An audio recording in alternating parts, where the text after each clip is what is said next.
J'étais malheureuse, j'étais incomprise parce que je faisais pas le métier que j'aime et je pensais que ça n'arriverait jamais. J'ai un peu sombré à un moment donné. Bonjour, je suis Camille Lelouch, je suis artiste, chanteuse, humoriste, actrice et je suis dans l'interview Pop et Psy.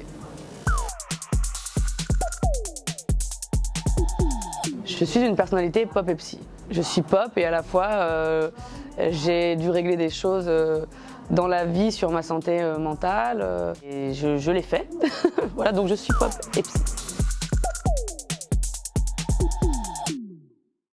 Bizarrement, j'ai une éducation qui fait que tout le monde est très pudique dans ma famille, on ne parle pas trop de ça. Par rapport à l'expérience que j'ai eue moi quand j'ai fait une dépression quand j'étais très jeune, il y a 15 ans, parce que pour plein de raisons, j'étais malheureuse, j'étais incomprise parce que je faisais pas le métier que j'aime et je pensais que ça n'arriverait jamais.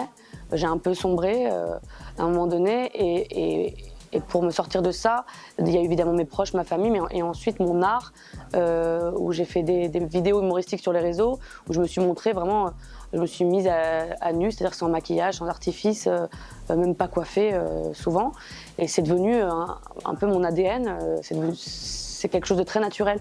Et donc les gens m'ont tellement aimée comme ça que c'est devenu toujours normal. J'ai été seule aussi très longtemps, vraiment seule. Et donc du coup, je me suis aussi renfermée dans uniquement mon public et moi sur les réseaux sociaux.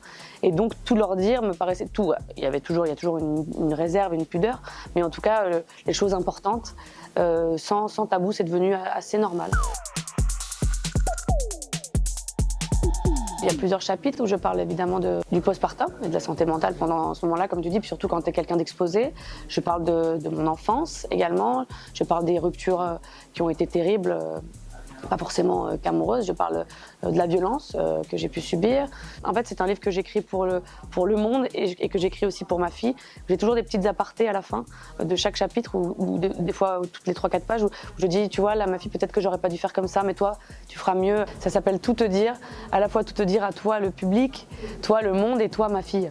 Et je trouve que c'est super. Voilà. Je n'ai aucune objectivité sur ce. C'est aussi un titre d'une de mes chansons et je trouve que ça marche très bien.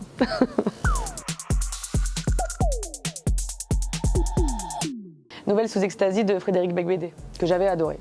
Je l'ai lu mais hyper vite. C'est écrit sous une emprise voilà, de quelque chose d'addictif. Et donc, comme il y a eu des moments dans ma vie où j'ai pu vivre ça avec le fait d'avoir bu un verre en trop de temps en temps, c'est vrai que voilà, c'est un livre qui m'a marqué, que j'ai encore, qui est tout vieilli dans mon armoire, dans ma bibliothèque, mais voilà, c'est un livre qui m'a marqué.